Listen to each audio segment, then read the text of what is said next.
G'day viewers, welcome to another episode of Fishing Life. My name's Bill Hartshorn and today I'm coming to you from $1 Million Metung. We're bringing you round 2 of the 2009 Hummingbird Bream Classic series. 52 of the best bream teams from all over Australia have assembled this weekend to see if they can take out the Club Marine East Gippsland Bream Classic.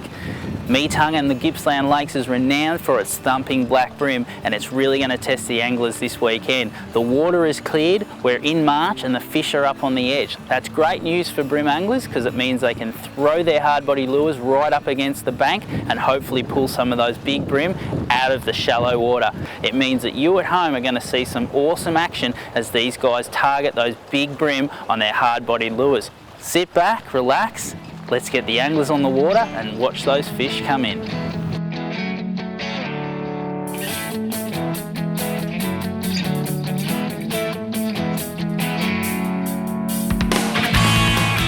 What a morning for a tournament. The Gippsland Lakes has turned it on. An absolutely spectacular sunrise has greeted the anglers.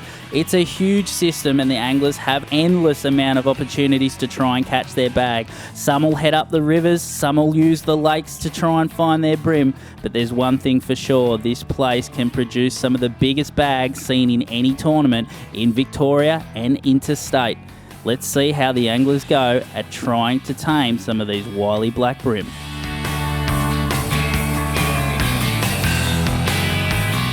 Doug Flayer's managed to produce a flathead. No, not the right species there, Doug. Bream we're after in this tournament.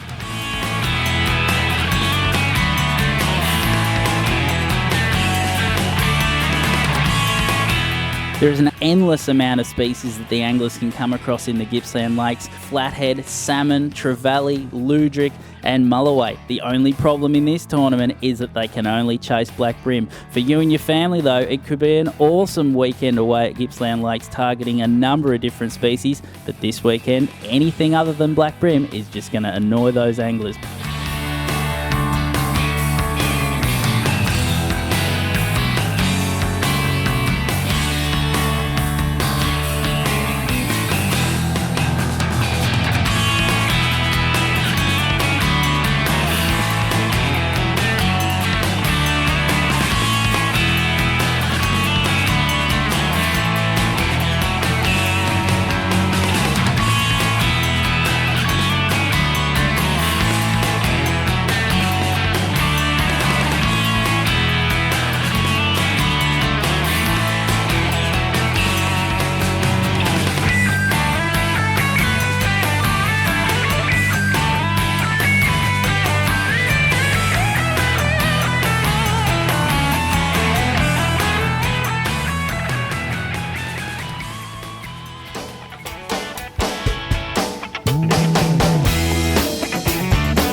At the end of day one's competition, some truly solid bags come through to the scales. Wasn't easy for every team, but the anglers that knew what they were doing definitely found some good bream on some shallow flats. Very handy. 5 bream for Team Samboras for 3.72 kilos. That is the new lead. Big round of applause. You'll be happy with that.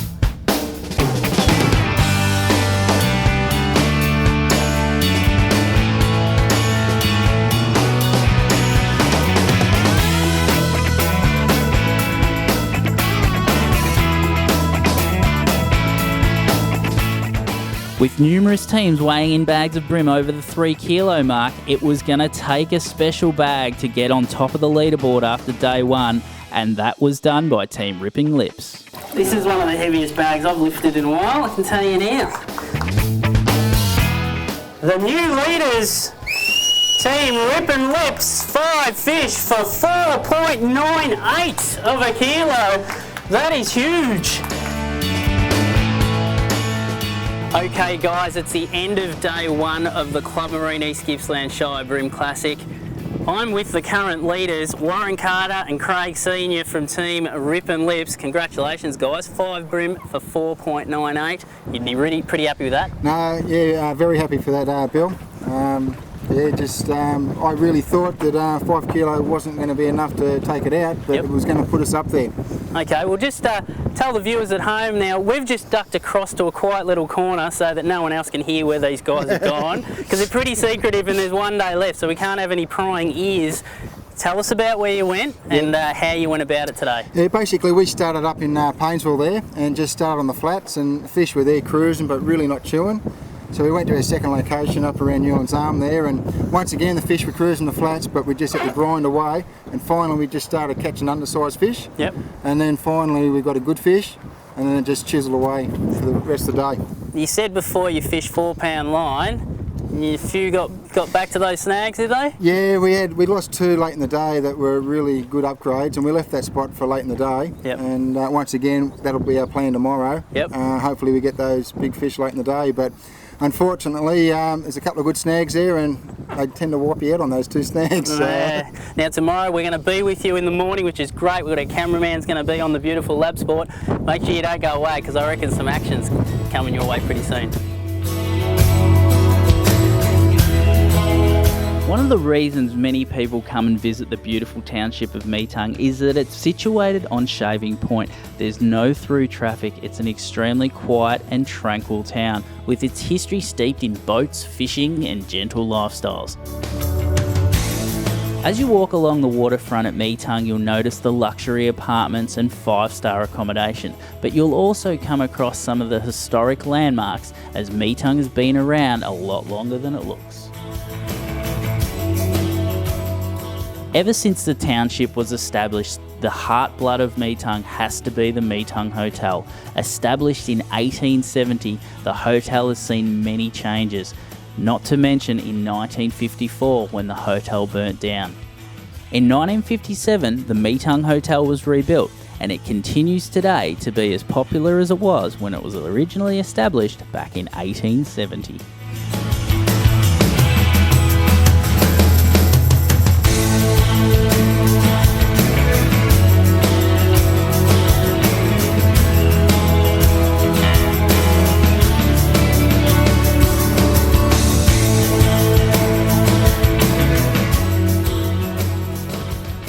Okay viewers, here we are today with Wayne Freeby from Eco Gear to talk to us about the lure that pretty much revolutionised bream fishing, and it catches pretty much any other fish floating around as well. The Eco Gear SX40 and SX Ranger lures. Freebs, mate, tell us, why has this lure basically been so successful pretty much as soon as it hit the market? Well, I think the real beauty of the success of the SX40 is it is a small lure, and it's not a threatening size to a bream, especially black bream. I mean, most of the fish that come up behind this lure and have a look at it, it's quite a small, it's a bite-sized meal, and it's a fairly good representative size of small bait fish that live in the areas where they live. Yep. So I think that's really the main factor, the fact that it looks natural, it's small, and they can eat it easily. And also being like Japanese made and the technology, you were saying to me before that they made it for Australian conditions. Yep. And they really fine-tuned it. And probably some of the other lures on the market, when you pause them, they come straight back up. But tell us about how this managed the suspension of the lure, how it affects it. Well, I think a lot of people, and I was the same as everyone else, the Eco Gear SX40 was their first real proper bream crankbait that they bought. Eco Gear actually introduced the SX48 first, and then the designers realised they need to do a smaller lure, so that's where this little guy came out. And I think, yeah, the thing that makes this such a good little lure is it dives to its swimming depth, and then it actually hangs in the water, it suspends. It will float really slowly in very saline water, like really salt water. But yeah, that's the main beauty. I mean, you can throw it out there, you can twitch it back, and you can hang it in front of a fish. If there's a fish behind it, generally they've got to make 1 or 2 decisions. They'll either swim away from it, or 9 times out of 10 they'll eat it. Beautiful. So there you have it, SX40. Go into your local tackle store and buy it. There's a range of colours, but if you want to catch anything from bream, salmon, trout, pinkies, redfin, the list goes on. There's not too many things that won't eat an SX40. So even squid, Bill. Squid will even eat an SX40. So there you go, the SX40 range of Eco Gear lures. Go and get some today. It was another beautiful morning on Day 2's competition. We're on board with Warren Carter and Craig Senior from Team Rip and Lift. They're currently in the lead. Let's hope they can keep the pack at bay. Warren's on already. If this is legal, this could be a perfect start. Come on, fight me, baby. Fight me. No, it's not going to go. Just polling it in doesn't tell me that it looks legal. I think this one will be going back in the water. Just part and parcel, of course. He's probably about a 25 and a half, 26. So if we're fishing docklands like we were a month ago, we'll be the first one in the world, but we're fishing Gippsland. What Warren's referring to there is that the Gippsland lake system, the fish have to be 28 centimetres to the fork of the tail and not 26 like at docklands. Just going to keep working the edges of the banks, just putting a cast here, there, everywhere. Just keep moving. We need to cover some ground, try and find where the fish are. Oh, I just got one. And that's how you let them go. That's a better fish, isn't it? That's a better fish. Craig's on and the boys think Well done, this could mate. be their first in the well. Don't pull the hooks on him. Get that net ready. Yeah, that's a good fish. It's putting up a bit of a fight, so it looks like this one will go in the flow right live well. Keep noting that. Oh yeah, he's a keeper.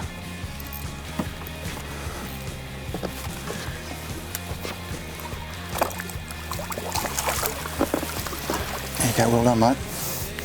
Put him on the First ruler. one on the boat. Ooh. 30, just over 31 and a half, mate. 31's a great start, but it's even better now because Warren has just hooked up to another fish. I get the first ones and then he kicks them all out. And again, just poles it in, but this one could be a keeper. It looks pretty good. Put him on the ruler, he might be 28. I'd say he's about 27 and a half. I'll put him on the ruler and see what he goes. Again, viewers, we're looking for 28 centimetres to the fork of the tail, not the full length of the fish, just the fork. Right on 28. We don't want him there at the end of the day though. That's 2, but he's only just on 28. They can have a habit of shrinking. The boys aren't really impressed with that, but they will take every fish they can get until they get their 5. What's time now? It's Probably about 8 now. It's 7:45. And we've got 2 in the We've boat. got 2 in the well. The other thing I found is too, once the fish move up into that shallow water, they're only up there for one reason. Oh, and that's to feed. I missed that one.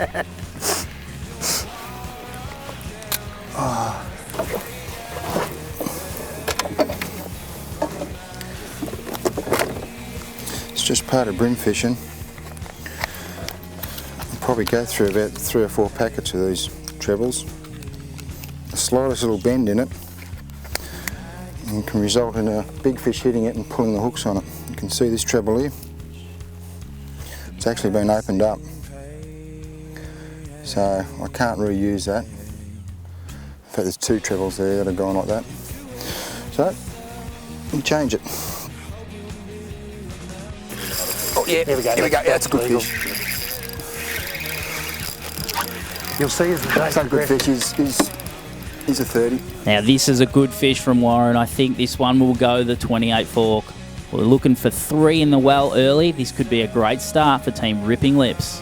He spat out some shell or something. You can hear the smooth drag on Warren Carter's reel. It shows that they're fishing very light on the drag so they don't drop any fish.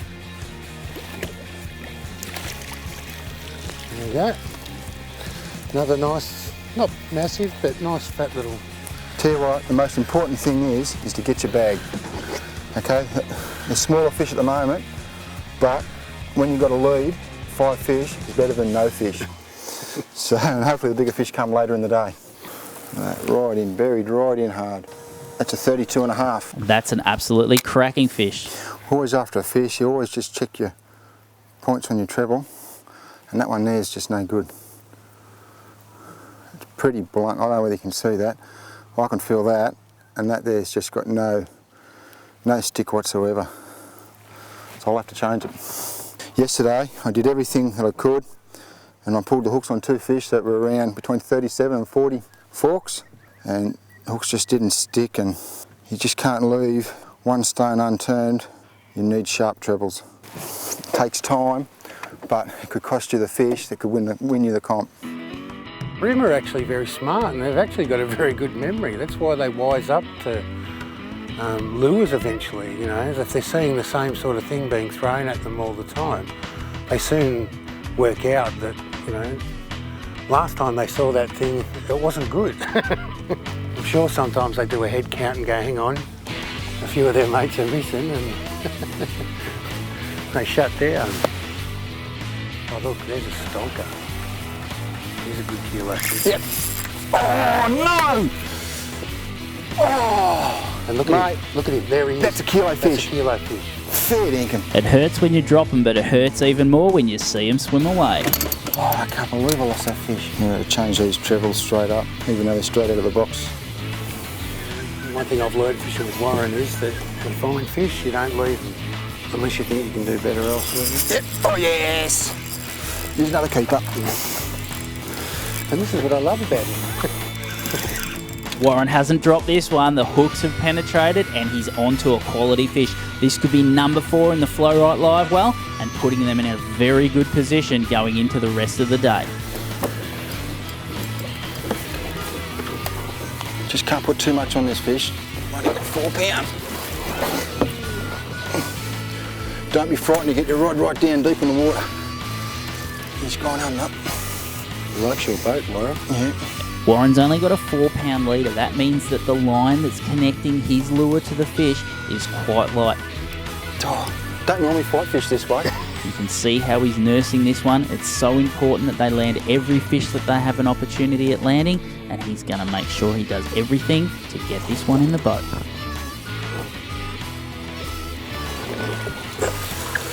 Here we go. That's getting more like it. I had no chance of losing that fish. Look how well those hooks are going in. Buried right in. That's what I love about ultralights. Shouldn't be telling you guys this because you guys are going to start catching fish, but it means everything. So this could be number 4 in the well. Moving on to that full bag. Here we go. He's 34. That's a good 900 gram fish. 880.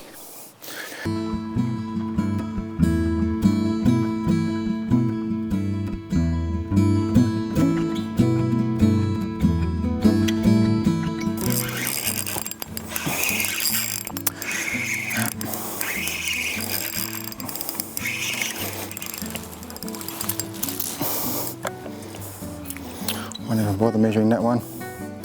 Probably about a 25.5, 26. Sometimes if they're fouled hooked, it can give you a false impression that it's a larger fish because it's coming sideways through the water. But quite often when the fish does his head shake, that's when you know, and it's solid.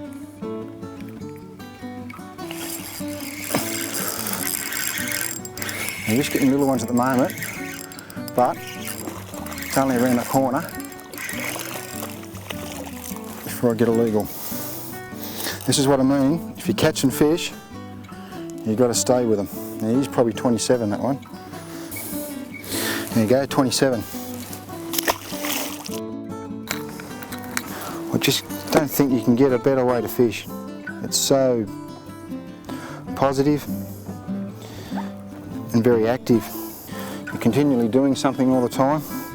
And just to get that hit, when the bream hits you, it's just, I sort of live for it.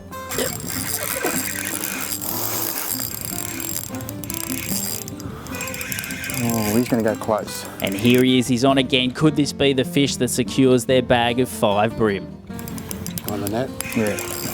Warren's called for the net, so that says that this fish could go legal. Keep fishing, mate.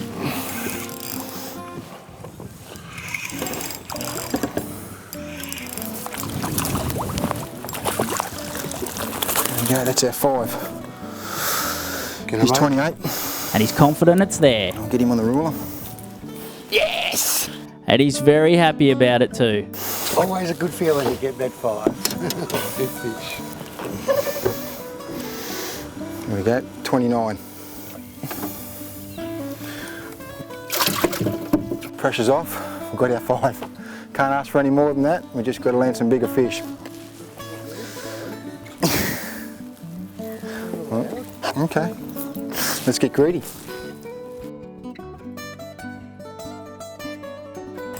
Good job. No, he's coming sideways. Just the initial take, I thought he was going to be a slightly better fish. It's also with a stiffy too. There we go. So, 4 casts later, got one on a stiffy, and I'll tell you what, he's probably legal too. Yeah. Okay, that's an upgrade. We've got a 28 in there, and we'll show you how we do this.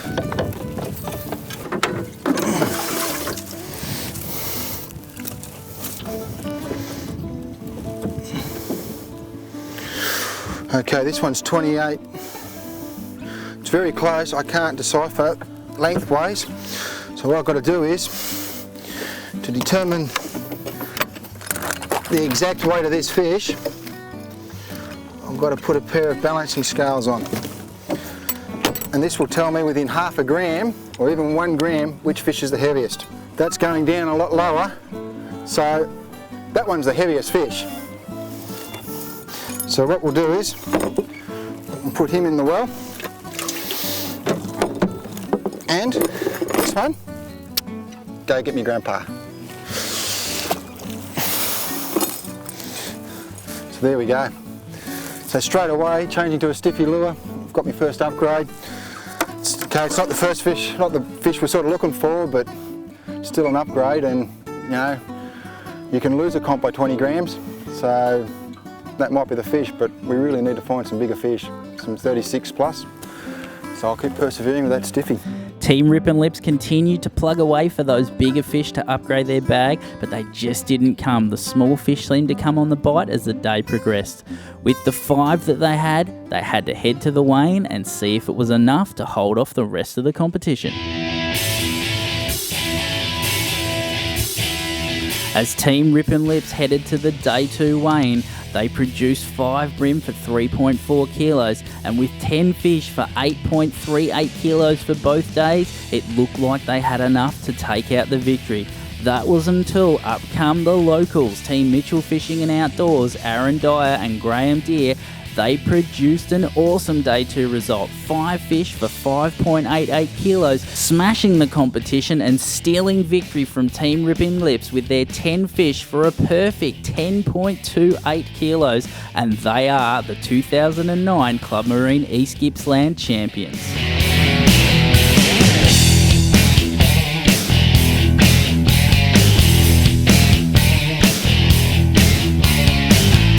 The team at Fishing Life use only the best quality products, including Eco-Gear lures, Japanese technology made for Australian conditions, Trojan deep cycle batteries, Engel fridge freezers and generators, Flow-Right live oil systems, Daiwa rods and reels, Minn Kota electric motors, and Humminbird high definition sounders and GPS units. To find out more about these quality products, log on to www.vicbrimclassics.com.au.